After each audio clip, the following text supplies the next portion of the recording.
नमस्कार दोस्तों, मैं रनीश कुमार सिंह नूतन मार्केट डिजिटल प्लेटफॉर्म पे आप सभी का स्वागत है।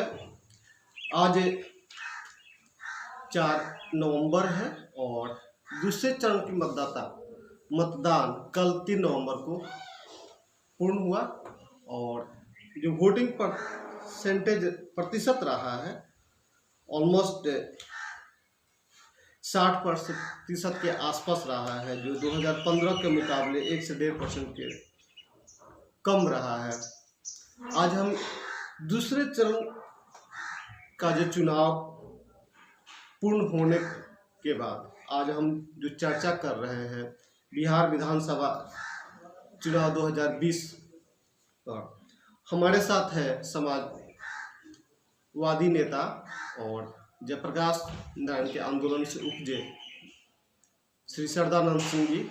आज मैं इन्हीं के आवास पे हूँ और सरदानंद सिंह जी को नूतन मार्केट डिजिटल प्लेटफॉर्म पर स्वागत करते हैं। और सरदानंद जी, नूतन मार्केट परिवार की तरफ से आपको बहुत सारी शुभकामनाएं।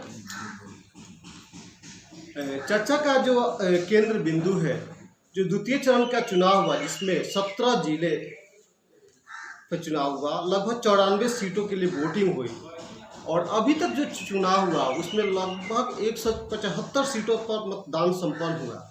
यानी देखा जाए कि ये 175 सीट बिहार की चुनावी राजनीति को, बिहार के में जो सरकार का गठन होगा उसके स्वरूप लगभग तय करेगी, क्योंकि बाकी जो बचे हुए सीटें हैं उन पे जो है ज़्यादातर वो सीमांचल के एरिया क्षेत्र के हैं और कुछ आपको मुजफ्फरपुर और वैशाली सीतामढ़ी के क्षेत्र हैं। तो मैक्सिमम जो है वो तो अब हम सरदानंद जी से जानना चाहेंगे कि दूसरे चरण का जो चुनाव हुआ, जो वोट का प्रतिशत रहा, जिसमें सबसे ज़्यादा चनपटिया जैसे क्षेत्र में लगभग 64% के आसपास मतदान हुआ और पटना के क्षेत्र जो है काफ़ी कम रहा वहाँ का प्रतिशत। तो इसका मुख्य कारण क्या है? देखिए, चुनाव में जनता अब एक बड़ी संकट है। चुनाव पहले था कि चुनाव लोग लड़ते थे, राजनीति में अच्छा लोग कौन होगा, कौन व्यक्ति लंबे समय से राजनीति में है, क्या उसका चरित्र है, इस पर लोग विचार करते थे और दल के लोग भी वैसे लोगों को ही प्रतिष्ठापित करके टिकट देते थे। बीच के दिनों में चुनाव में बल का प्रयोग शुरू हुआ और काफ़ी क्रिमिनल बदमाश तमाम लोग चुनाव लड़े और जीते। लेकिन अब चुनाव में धन का प्रयोग हो रहा है और धन का प्रयोग हो रहा है और धन देश के आवाम को नहीं जोड़ पा रहा है। उनके मन में मायूसी है लोकतंत्र के प्रति और वोट मतदाता का परसेंटेज घटने का कारण यही है, मुख्य कारण यही है कि लोग लोकतंत्र के प्रति जागरूक नहीं हैं, उनके मन में अविश्वास हो रहा है और दल के लोगों के प्रति भी अश्रद्धा का भाव पैदा हो रहा है। कहीं पैसे के आधार पर टिकट बेचने का काम होता है, कहीं पैरवी के आधार पर टिकट दी जाती है और इसके कारण लोगों के मन में लोकतंत्र के प्रति आस्था घटते जा रहा है और लोकतंत्र का आस्था घटना देश के लिए दुर्भाग्यपूर्ण है। और गरीबों के मन में जो कसक है आज भी, उस कसक को दूर करने के लिए कोई पॉलिटिकल पार्टी सम्मानजनक काम नहीं करती। हर दलों में देख लीजिए, आरजेडी में देख लीजिए, वहाँ भी क्रिमिनल लोगों को 58% टिकट दिया गया, भाजपा के लोगों ने भी टिकट दिया अपराधी छवि के लोगों, और माले के लोगों ने विशुद्ध रूप से अपराधी को ही प्रतिष्ठापित किया राजनीति में, महागठबंधन में। ये सारे सवाल आज लोकतंत्र के लिए घातक है। परसेंटेज का घटना स्वाभाविक है, क्योंकि जनता के मन में लोकतंत्र के प्रति आस्था घटते जा रहा है और राजनीतिक दलों के प्रति मन में सम्मान नहीं है। उसी का कारण है कि परसेंटेज घटा। और मुख्य रूप से पटना के जिन विधानसभाओं में चुनाव के परसेंटेज घटे 44% हुए, वहाँ की स्थिति है कि वहाँ का उम्मीदवार कोई राजनीतिक छवि का नहीं रहा। वैसे लोग अपराधी को चुनाव में नहीं जिताना चाहते वैसे लोग मान के चले कि वोट नहीं भी देंगे, जितना होगा यही जीतेगा, इसलिए हम क्यों जाएं अपने हाथ की गगरी में डालने के लिए। हम अशुद्ध काम, अपवित्र काम में हाथ नहीं सहयोग करेंगे। एक घातक है लोकतंत्र के लिए, और जहां लोकतंत्र गरीबों के मन में आस्था नहीं जगा सकता, वो लोकतंत्र समाप्त होता है।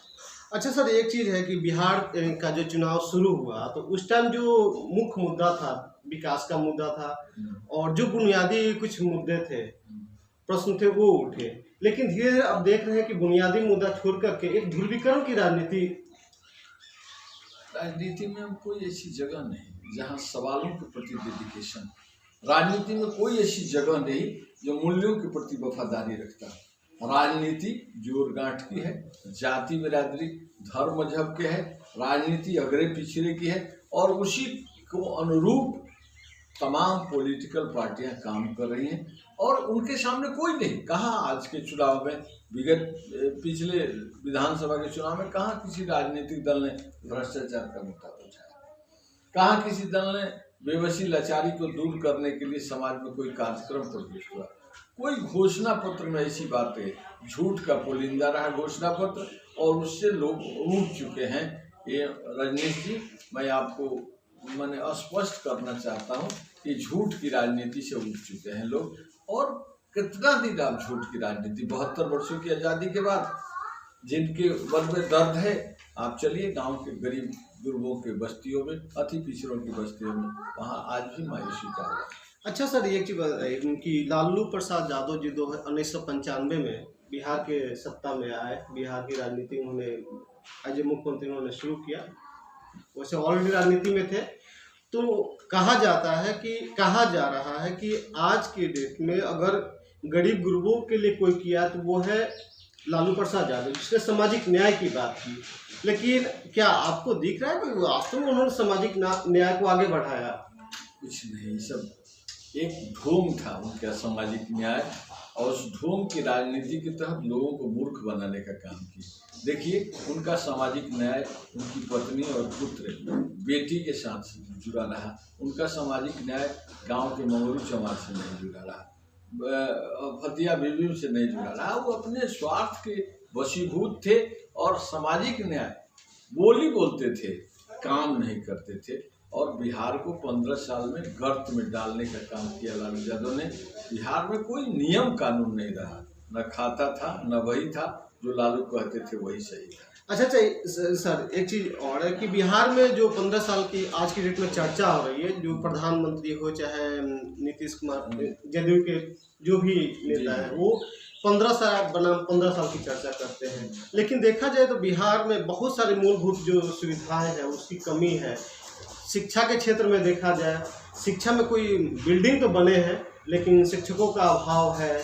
पढ़ाई का वो स्तर नहीं रहा जो 90 से पहले का जो स्तर था, 80 के दशक का जो स्तर था, जहाँ पे बिहार एक पढ़ाई के लिए ही जाना जाता था।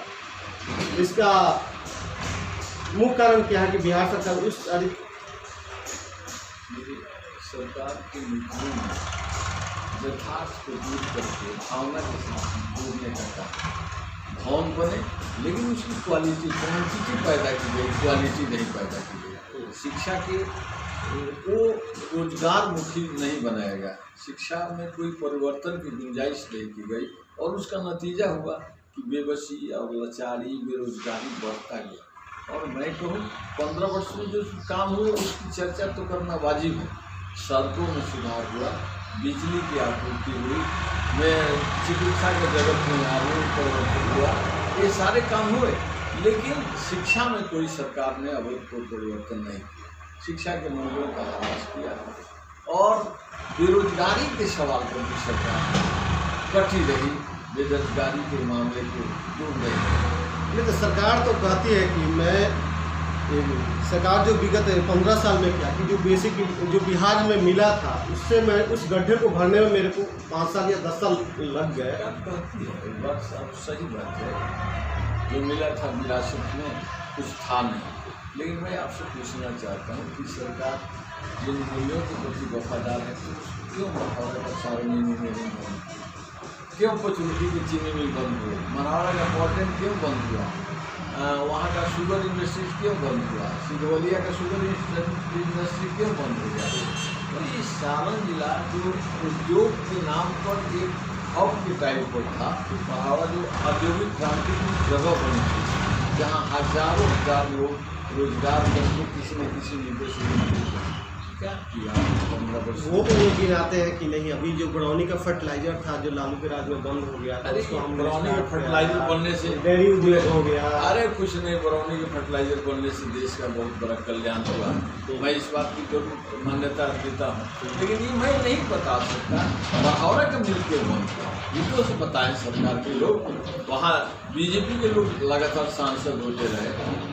पचरुखी का चीनी मिल क्यों बंद हुआ, शिवान का 2 शुगर मिल क्यों बंद हुआ, क्या उसमें लोग काम नहीं, यानी सरकार जो सुशासन बाबू का जो किताब में करते सुशासन यानी सही सुशासन होने का कार्य नहीं करता है, माहौल नहीं माहौल बना, इसमें कहाँ बुरा है।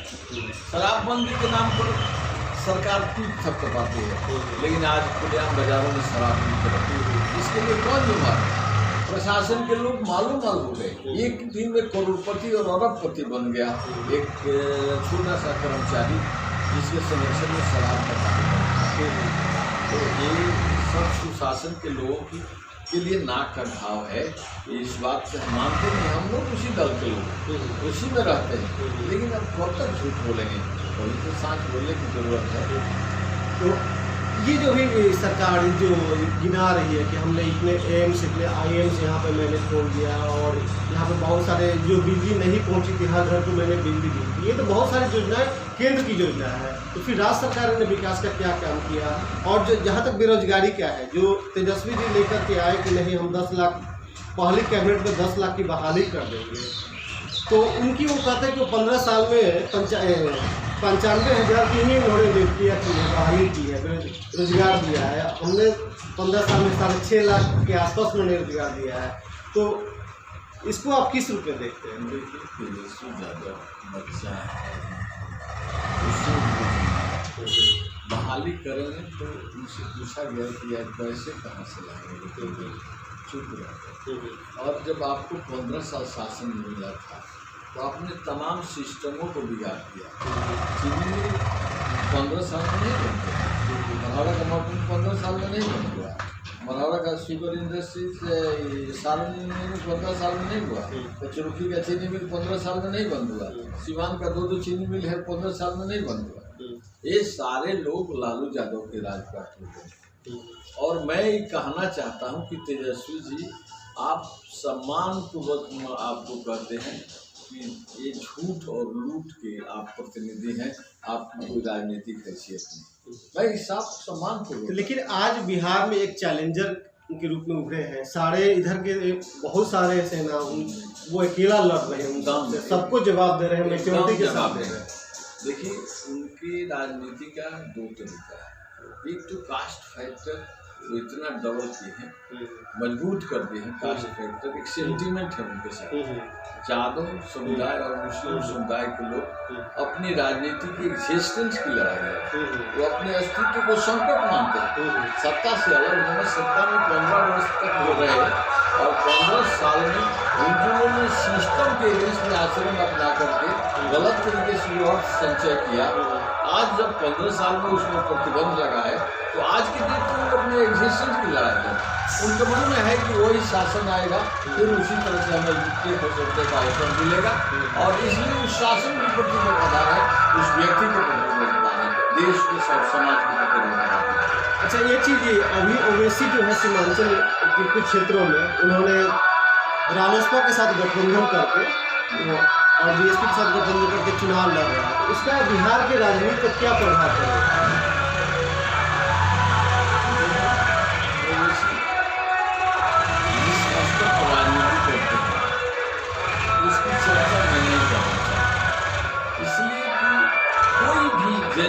कोई भी जिसको देश और समाज के प्रति वफादारी होगी, वैसी बातों में नहीं उठेगा जिन बातों को ओवैसी हाईलाइट करते हैं। कास्ट फैक्टर, समुदाय फैक्टर, जाति फैक्टर बातें हाईलाइट करके किसी तरह से लोगों को वोट बना के अपनी राजनीति में, और उनका प्रभाव होगा, ये मानते हैं। उनका प्रभाव ऐसा नहीं है कि उनका प्रभावहीन हो जाए।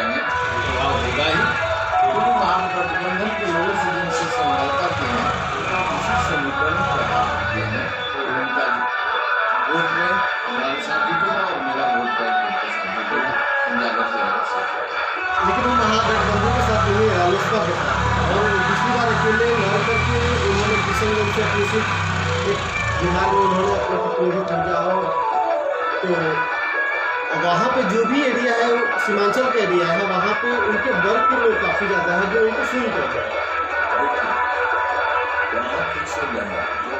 तो इसमें क्या आपको लग रहा है कि जो मुस्लिम एमवाई समीकरण था, तो एम जो समीकरण है राष्ट्रीय जनता दल से कट रहा है? देखिए, उनको क्या कहा जाए, ये राष्ट्रीय स्तर पर लोकसभा के सदस्य और वो कहते हैं कि अफजल हम शर्मिंदा हैं तेरे खातिर जिंदा है। जब अफसर को डरा देते जो आतंक का पर्याय है, जो आतंक की साया में पूरी दुनिया को फैलता है, उसको अपना बोलना है। तो उनके विषय में क्या हम चर्चा करें? उनके समुदाय के लोग अगर पसंद करते हैं उनकी बात, तो हम ईश्वर से अल्लाह से यही दुआ करेंगे कि आप वैसे लोगों के बहकावे में नहीं आए। देश और समाज के सामने चुनौती है, उसको स्वीकार कीजिए, सामाजिक सौहार्द को मत बिगाड़िए। सर, अंत में ये जानना चाहें कि जो अगला चुनाव होने वाला है, तो इसमें आप जनता से क्या कहना चाहेंगे कि उनको वोट कैसे करना चाहिए? देखिए, उनको वोट करना चाहिए जनता से। हम लोग जैसा लोग जो राजनीति में जमीन कर रहे हैं और लोगों के साथ लोग जुड़े हुए हैं, हम लोग कहेंगे कि अच्छा व्यक्ति को चुनिए, अच्छे काम करने वालों को चुनिए, किसी दामन में दाग नहीं हो, उसकी छवि को पसंद कीजिए। और वैसे लोग जो जात बिरादरी धर्म के नाम पर समाज को नफरत के आगे देना चाहते हैं, तो बोलना चाहते हैं, उनसे परहेज कीजिए। यही हमारी अपील होगी और आपसे भी यही अपील होगी कि वैसे लोगों को आप अपने कलम से वैसे लोगों के खिलाफ। हम लोग कहते हैं इस बात को, बार बार कहते हैं कि इस देश का जो अभी संकट है, पत्रकारिता जगत के लिए सामाजिक चेतना पैदा करने में असफल रहे तो देश का बड़ा दुर्भाग्य होगा। इसलिए हम कहते हैं कि जमीन बेच देंगे, जहाँ बेच देंगे, कलम के पुजारी अगर से रहे तो वतन के पुजारी वतन बेच देंगे। ये स्थिति है देश और समाज की।